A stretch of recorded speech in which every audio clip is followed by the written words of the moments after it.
Comet Engineering a dans ses gènes l'Afrique. Parce que quand je l'ai constitué en 1987, il y a de cela exactement 30 ans, l'objectif n'était pas de viser le marché des études ou des travaux en Tunisie, mais de partir carrément à la conquête de l'Afrique.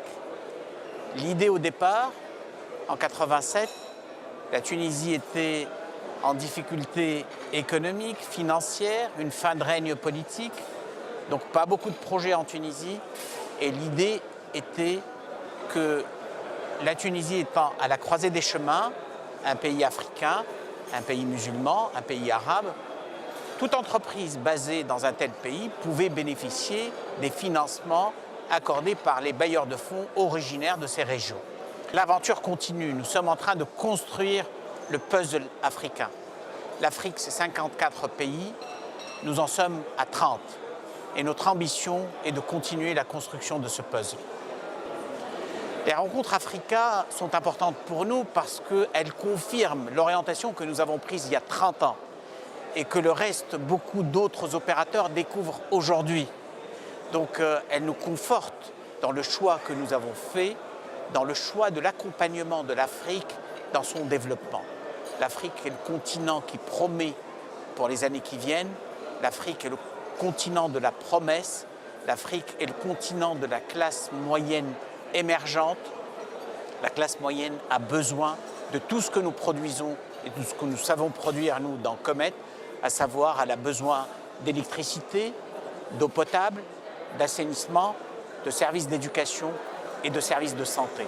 Donc l'Afrique et nous, c'est une longue histoire d'amour.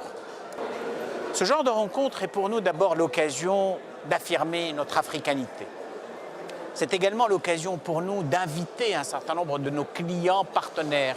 Et là, aujourd'hui et hier, nous avons et nous aurons encore demain avec nous un certain nombre de nos clients qui viennent de Madagascar, du Sénégal, de Côte d'Ivoire et d'autres pays d'Afrique que j'oublie.